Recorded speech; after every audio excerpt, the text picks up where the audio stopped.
Bismillahirrahmanirrahim. Melanjutkan kajian saya yang dulu. 2. Ayan sabitah. Ayan sabitah tubuh yang halus.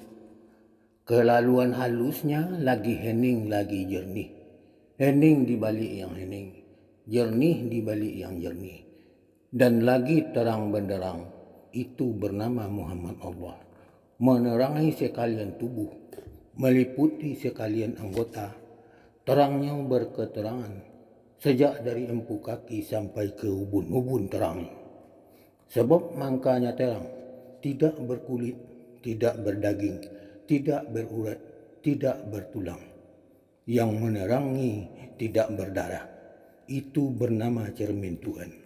Itu bernama cermin terus menerus, lalu ke langit yang ketujuh, sampai kepada tiang aras, dan lagi elang gumalang, itu rupanya tubuh.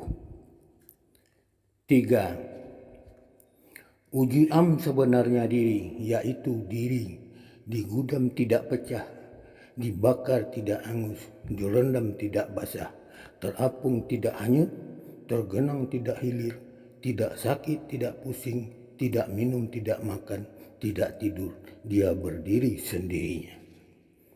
4. Wujud mua, Tuhan atau Allah, tiada jenis misal, tiada jenis banding, laisa kamitslihi syai'un, tiada seumpamanya, seumpama Allah suatu wujud.